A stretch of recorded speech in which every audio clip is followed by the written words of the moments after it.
Jerusalem, Israel says it has destroyed a tunnel dug by Hamas from Gaza into Israeli territory, dealing a substantial blow to one of the main strategic assets in the Islamic militant group's arsenal. It was the second cross-border tunnel in 6 weeks that the Israeli military said it had detected and put out of use with new technologies, leading officials to predict the end of the cross-border threat from such tunnels. Donald Trump's announcement that the US will move their Israel embassy to Jerusalem has been met with condemnation by leaders in the Middle East, Europe and the UN. The Arab League held an emergency meeting Saturday with scathing criticism of President Donald Trump's Jerusalem decision, a move they agreed has robbed Washington of its credentials as an honest broker in Mideast peace. The International Campaign to Abolish Nuclear Weapons was awarded this year's Nobel Peace Prize on Sunday.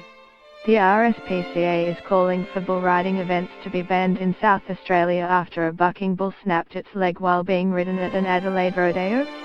US Special Counsel Robert Mueller unveiled a trove of evidence against President Donald Trump's former campaign manager Paul Manafort to convince a judge that he violated a gag order by ghostwriting an article to bolster his public image.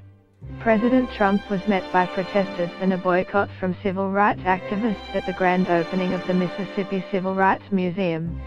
After a not guilty verdict was reached, Arizona officials released a graphic body cam video showing the 2016 fatal shooting of Daniel Shaver by then police officer Philip A. Mitchell Braille's Sport in a Mesa hotel.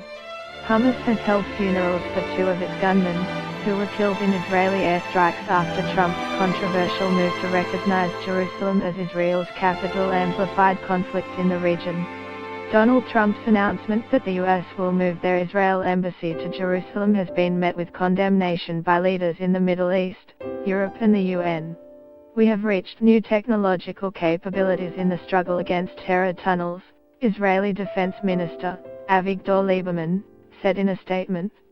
Referring to Israeli border communities, he added, "I hope that in the coming months the tunnel threat to the residents of the Gaza envelope will become a thing of the past." More immediately, the action against the tunnel injected another element of uncertainty into the simmering tensions over US President Donald Trump's decision to recognize Jerusalem as the capital of Israel. Clashes on Friday and Saturday between Palestinian protesters and Israeli forces in many parts of the West Bank and along the border with Gaza were not as huge as many had feared, and most had died down by Sunday. Meeting with Israeli Prime Minister Benjamin Netanyahu in Paris on Sunday, French President Emmanuel Macron said he firmly and clearly condemned all kinds of attacks against Israel in recent hours and days, but he reaffirmed his disapproval of Trump's move to recognize Jerusalem as the capital of Israel. Get the latest news and updates emailed straight to your inbox.